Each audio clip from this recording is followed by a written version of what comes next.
Joined today by one of my heroes, actually, someone who has been of listening to since I was a kid, on and off, mostly via my parents and others who pointed me to him.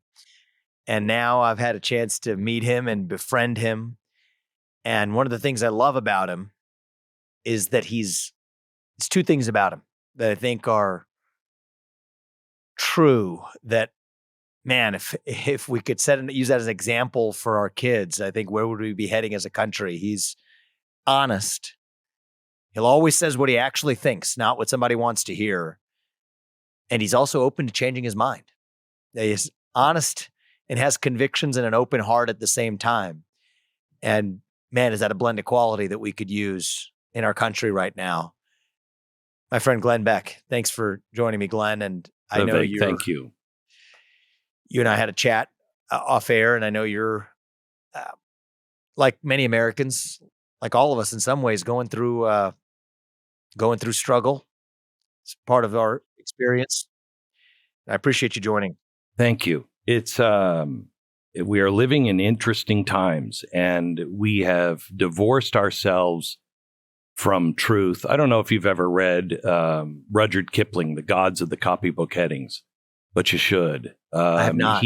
He wrote that in, I think, 1919, after World War I, and it was all about building a new world, a very utopia, and they just start disconnecting from eternal truths, and you pay for it in the end. But as he says, the last line is, with terror and slaughter, the copybook headings return. And the copybook headings were, what you used to, when I was a kid, at least, you'd have, it'd say water is wet, and it would be in a cursive handwriting, and you would have to just keep writing water is wet until you got it right. And those were all truisms that no one could argue with. And we've completely detached from them.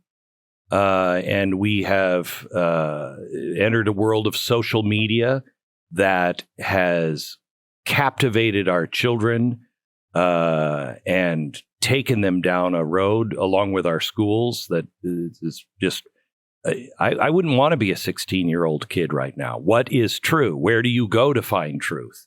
And it's happening in all of our society, but the truth will win eventually. We're just in one of those time periods the world goes through once in a while. Why do you think that is? I don't know why it starts, but I'm a faith guy, and I do believe there is evil. And I think we are in a very dangerous position on so many levels. And a battle against good and evil. There's something for compassion. We have to be compassionate people. There is something about being open and accepting of other people and their different choices. We are all, I believe, sent here to Earth to try to better ourselves and to wield the power that we all have. I mean, the thought, all thought is creative. And so we have amazing creator powers within us. And to be able to wield that and still be compassionate, not ego-centered, and to really balance yourself as a human being, I think that's why we're here, to try to master that. And there are those that just want their own power or believe their own bullcrap and think that they're the ones to make all the decisions for everybody else.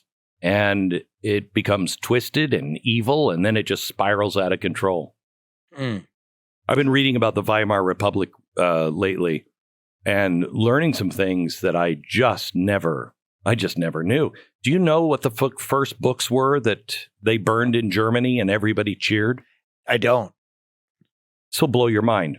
1925, the very first transsexual surgery happened at the University of Sexology I don't know what its German name was, Okay. by a doctor that really was kind of the center of the LGBTQ movement back then. Weimar became a very, very vile, if you saw the movie Cabaret, that's what this was about. It became a very vile society. The churches had already died, and society went downhill. And at the end of the Weimar Republic, who comes in? Hitler, and he says, I can restore the glory. And the churches were so dead inside, they no longer had compassion for people. Instead, what they had was make it stop. And the first books that were burned were all the books on transgender and LGBTQ, and all the churches and everybody cheered. They were some of the first to go to the death camps as well. And then they just never stopped. The Nazis just never stopped. And we could be in a situation like this if we are not careful, if we don't restore our heart, if we don't come back to the principles that we're all children of God. We can disagree with each other night and day. I can think that you're doing evil, but you're not an evil person. God wants all of us to be happy and whole. If we close our heart to that love thy neighbor, do unto others kind of philosophy, we don't make it. We don't make it. We'll end up exactly like they were in the Weimar Republic or in Nazi Germany. We'll just start killing each other. And Glenn, I think that is coming from your vantage point, right? And your voice in this.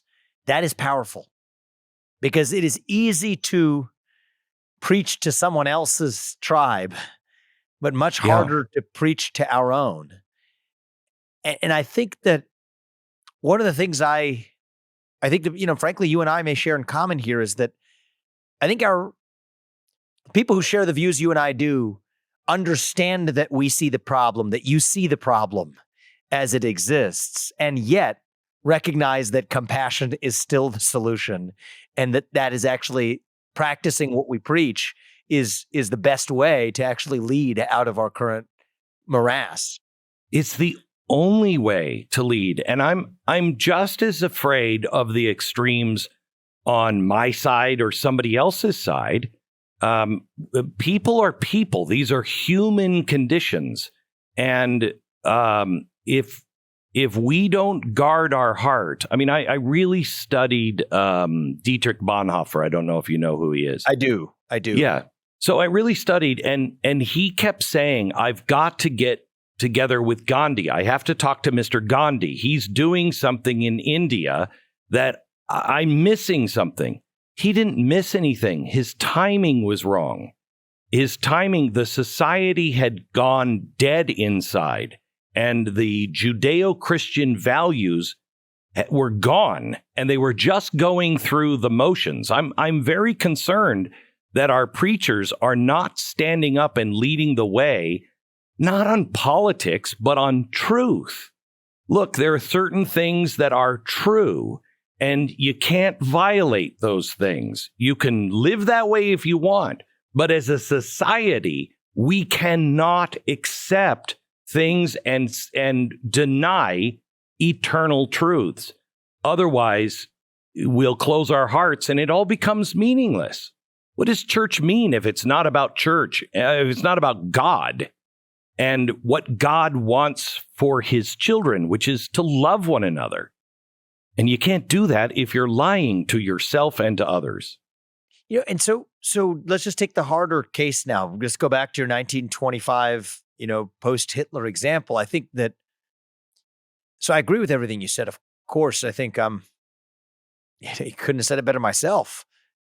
But how do you deal with the assault on truth, but to do it in a way that harnesses compassion, in a way that nonetheless, doesn't recreate the enemy? That was the point you were making with the Weimar Republic and the first books they were burning and banning and where that led.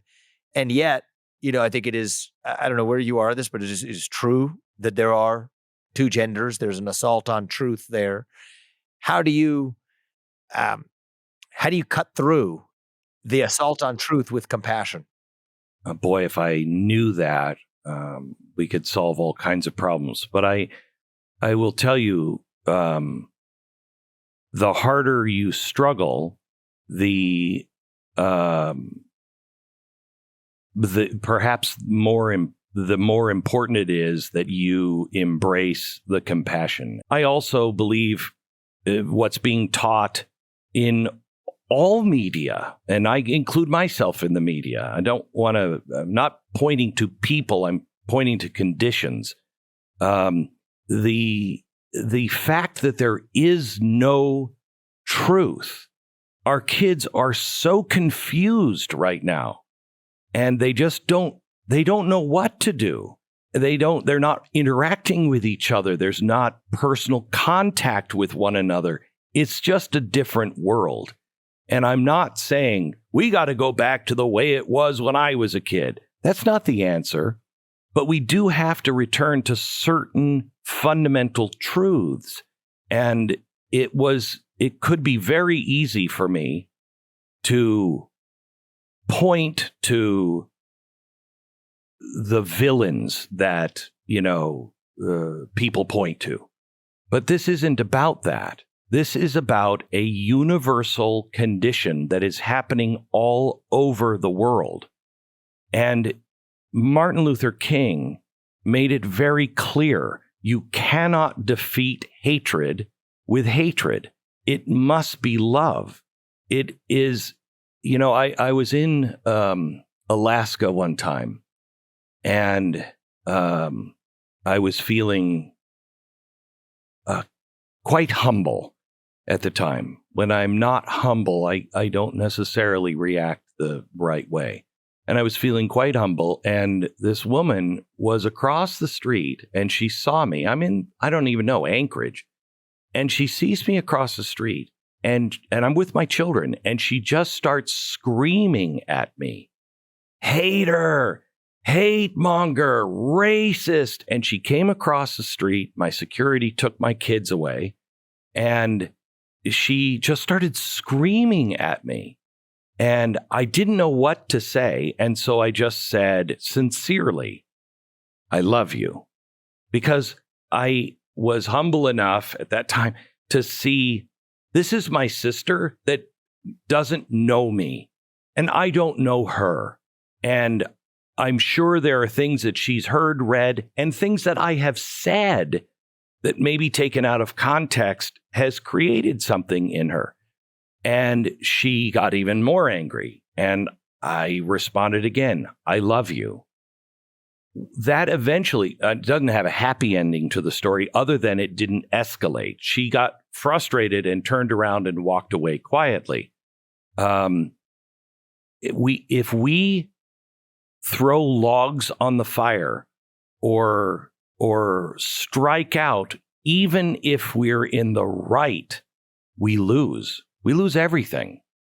It won't end well. We're in the midst now of dehumanizing all sides. You're either with me or you are an enemy to everything I hold dear. That's not true. People are not. The ideas and things that are being spewed are either true or untrue. And we're at the dangerous level. We must fight ideas, not people, and keep our soul. I don't want to turn in to everything that I have always despised. I mean, my family is German, and the only German Beck that I know was one of the guys who tried to kill Hitler in the end. Is that right? Yeah, but I don't know if we're related. And I've often wondered, what did my line do? We were over here in the 1800s, but I know I have relatives over there. What did they do? And authoritarianism, fascism, communism, it's just evil.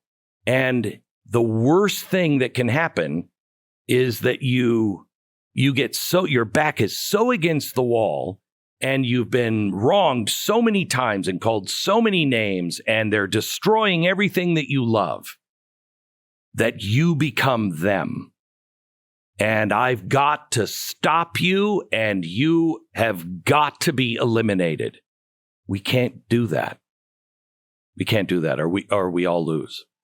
We all lose in the end. I think that is the difficulty. How do you, when you could say, fight a terrorist without adopting the methods of a terrorist. I don't know if that's the right analogy to use for your sidewalk incident in Alaska. I think it is.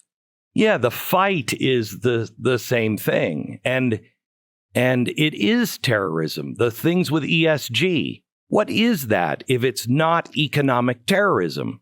You either do this or I will blow up your whole life. I will destroy you and your family and your ability to do anything forever. That is terrorism.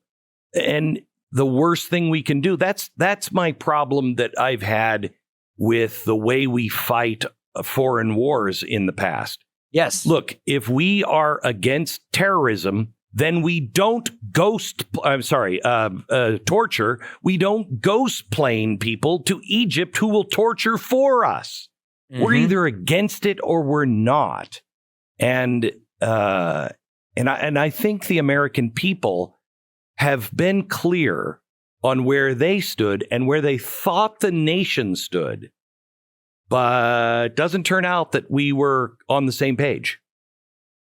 Does that make sense to you? Oh, it does make sense to me. I mean, that is the struggle of our moment, is what means are we willing to use to fight that which we view on the same plane as terrorism? You could talk about financial terrorism. You could talk about actual terrorism. I mean, we don't adopt the methods of the people who will strike 2,000 people in innocent civilians in a plane. But once you start adopting the method, which might seem like it's required to win, you lose the very thing that you were fighting for. That's why when the left is afraid, for instance, if you knew, and I'm sure the leaders of LGBTQ and everything else, I'm sure when they say you're going to turn out just like the Nazis, they know what I didn't know until recently. They know that story. But I can be an ally on that. You're exactly right. That could happen. But when they say, the right, they're terrorists, they're whatever. No, I think that's sometimes projecting on the things that you do.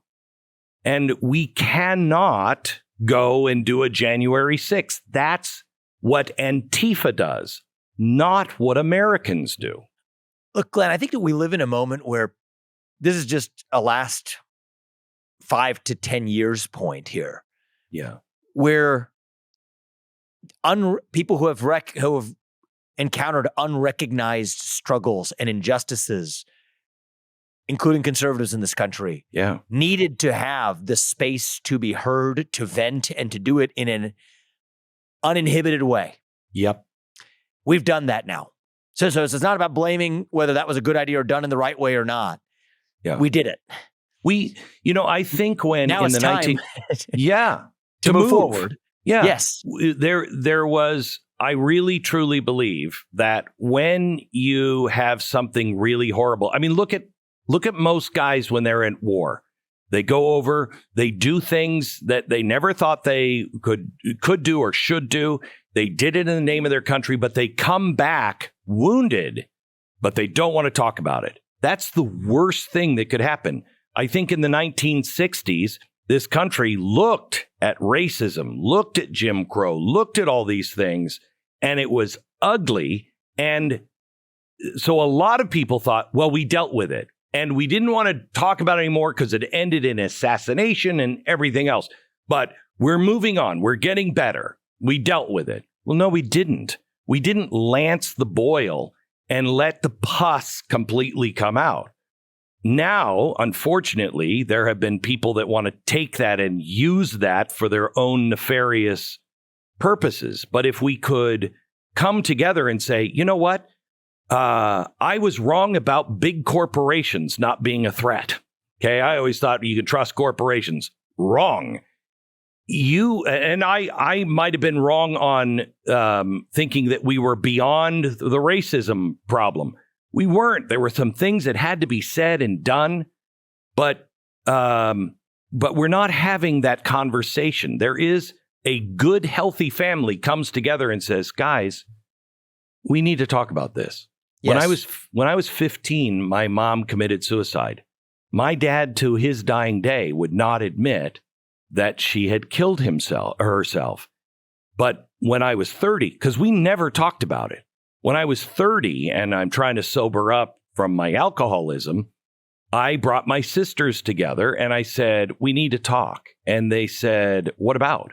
And we're all in the same room. And I said, well, I think we should start with mom's suicide. And my sister, who was 2 years older than me, stood up and said, I did not kill her. And I was like, what? What are you saying? And I said, what? Where is that coming from? And she said, that's what you said to me, because my sister had an argument with my mom the night before. And she said, that's what you said to me that next morning when mom was dead, it's your fault. She had been carrying that around forever. We hugged it out. I talked to her about it. I apologized. We're good friends now. That's what good families, healthy families do, not what the American family is doing now. It doesn't have to be that way, Glenn. No, it doesn't. I think how long did it take for you and your sister to have that conversation?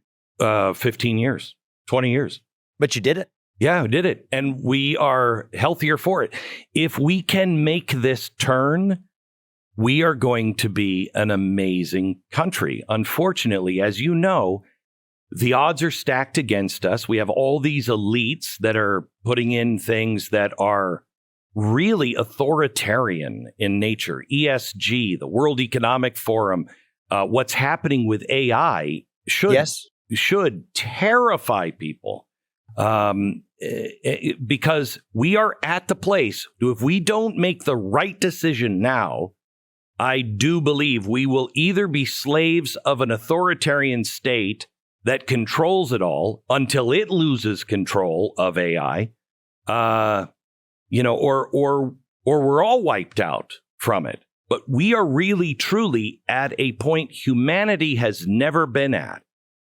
The test is, can we rise above it? I think we're at Fermi's dilemma, where he said the reason why we can't find extraterrestrial life is because they blow themselves up once they come up with they split the atom. I think actually it is AI. I think this is the point where we're going to prove we are worthy to survive, or it's all going to have to start over again. You know, in some ways, the conversation about social media earlier is, I think, the way in which, one of the chief dangers of AI is that you're saying we're not having that conversation anymore, the conversation equivalent of what you and your sister had after 15 years. AI might be the reason we're not having that conversation, actually. It's in a sense that's far more present right now, where we created spaces that were supposed to imitate the conversations we have in life. And instead, the conversations we have in life started imitating the conversations we have on Twitter. Yeah. And I think that is, you don't have to look to the future to see the danger of that AI. It's picking at algorithms, picking at our own insecurities that cause us to change the way we once behaved, even in the so-called real world. The real world is that. I think we're 18 months away from a turning point that when people will really start to understand the real dangers. We're at a place, I've called it for a while, the implosion of trust, where you don't trust anything. Reality is about to collapse on itself because of AI and the digital world that we're now entering. And when you have a reality collapse, how are you going to trust anybody? I think this election, you're running in what Tristan Harris calls the last human election. 2024 will be the last. And I could make an argument that we've already passed this, but the one that will be obvious will be 2028, where AI is so good and it has become personal. This is the next step.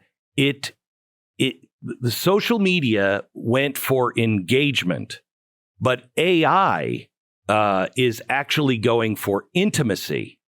So it wants to develop a relationship so your engagement never ends.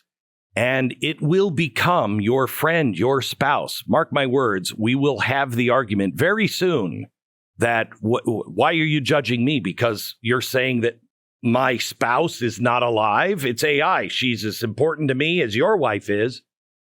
And that will can be manipulated to slowly manipulate you to move one way or the other, to vote one way or the other. We lose the idea or the real meaning behind free will. Did I decide that, or was I manipulated to do that? And I think that is coming as soon as 2024.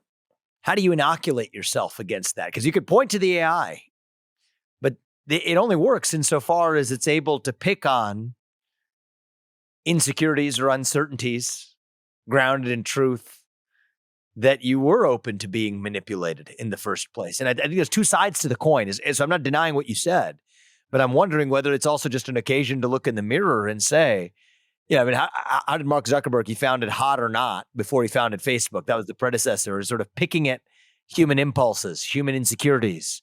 That's what gets us to Instagram, affects now teen girls' body image issues.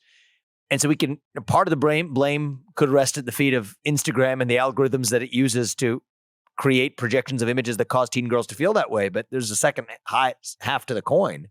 The other side of the coin is, how do we address the insecurities within that leave us full enough of purpose that would leave us immunized? That's the vaccine, if you will, against the virus, if you will. And maybe we can think about that version of the problem and have something more within our own power to address. When you introduced me, you gave me far too much credit, but you said he's honest, and I try really hard to say what I mean and mean what I say, because I've already lost my soul once through my alcoholism, and I don't want to lose it a second time. And but the thing that I think you might be picking up on is vulnerability. I know what's true. I know who I am with God. I know who God is. I know what's true and what I'm willing to do and not do because of eternal principles. And when you know that, you're secure enough in yourself where you can be vulnerable and say things like I'm an alcoholic, or say things like I told you. Most people, I'm talking to Stu, who is my producer on the show. He said to me today when I came in and I talked about it on the air, he said, I would have never said any of that stuff. He said, I would have just hidden it. And I said, that's what makes us weak, is we hide things. And maybe it's because we don't want to stick out, or we're ashamed, or whatever. But when people are truly vulnerable and honest, the other people learn, oh, wow, you're just like me. I'm struggling with something like that, or I've had something like that, or I know somebody. And all of a sudden we see ourselves in other people, even people we don't like. And that's what social media has killed. It's killed vulnerability, because everyone's invincible on social media. Everybody's perfect. Mm-hmm. It's a projection, and it's literally a projection of artifice covering up what is true, which is actually true vulnerability. It leaves no space for that. The thing I'm saying, Glenn, is and I'm reflecting on, is for as long as we have a boundary between the online world and the offline world, in the offline world, we better darn well figure out how we fortify that hole inside, because that's the last best chance. What you described is not, I mean, that's a future that's coming.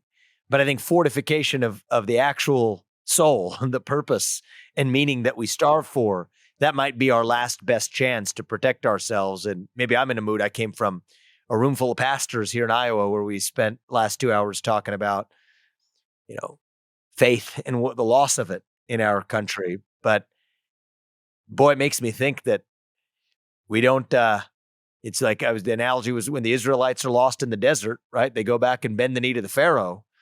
Maybe we don't just complain about the Pharaoh. Maybe we ask us what it is that makes us want to bend the knee. And that might actually be our closest path out, because we're not going to change whether the Pharaoh's there or not. I think we're both in the same maybe headspace kind of today, you coming out of that and me coming out of what I am. But I think this is the most important thing. We're I really like your candidacy, Vivek, because you're talking about the real issues, not the bullcrap Republican Democrat issues, but the things that we all know are wrong, and the common sense things to fix them. We've entered this world of experts, and this has been by design. It started, back around the turn of the century, and Woodrow Wilson, he wanted experts to run everything because we're scientific, and we have gotten to the place where it's follow the science. There's no such thing as the science. That's Science right. is constantly changing and learning, and it's dependent on people questioning science and the answers. And we have done this in every shape and form. We've done it with parents. I don't know. I should go talk to a doctor. I should talk to a psychiatrist on what. I mean, there's places for that. But books from so-called experts are giving us all of the advice, and we take it as absolute gospel while dismissing the actual gospel, and dismissing those things that are inside ourselves. We keep belittling ourselves and giving it to the experts. And I would ask Vivek, and this is what I like about you, is, there's a reason to talk to experts, but you talk to experts and you take the best of what they have to say and the things that make sense, challenge those things that you don't understand, and maybe they clear up that, and you leave behind the stuff that you don't think they have right. And you make the decision. You, the individual, makes the decision. Instead of saying, well, the experts tell us that inflation is not real, that it's just transitory, and they now tell us, the people who created this transitory situation, they now tell us we should do X, Y, and Z to make sure it doesn't get worse. Tell me the last time an expert was held up by the government or mainstream media that has been right. Because I can't think of one. That's right. And what does right even mean if that's it might be correct, even if it's the correct methodology for settling a question that was actually normative. And they always say, do you have a degree in that? No, that doesn't mean I'm a moron that I don't. That's right. And it's like our founding fathers, it's the same thing.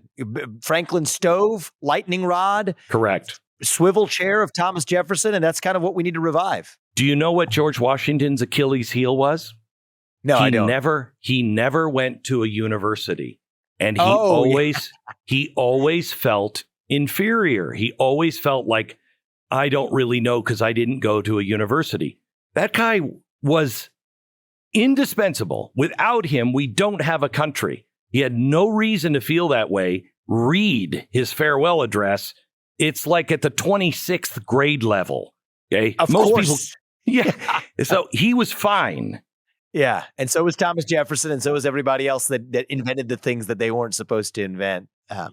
Glenn, you give me inspiration every time we talk, and I'm so grateful that you took some time, even knowing what you're going through. But I think it is actually helpful to everyone who you will touch for you to be as open as you have been, because you're not the only one going through what you're going through. And it is a service to the country to be able to at least actually be willing to share it, because so few people are. Thank you. There's something, there's good in everything depending on how we react to it. And there's got to be some good that comes out of this. And right now, the only good I can think of is telling people, you're not alone. You're not the only one going through it. It happens to everyone. And money doesn't make it better. Fame doesn't make it better. We are all the same, and you're not alone. Thank you, Glenn. I appreciate it. I'm Vivek Ramaswamy, candidate for president, and I approve this message. Paid for by Vivek 2024.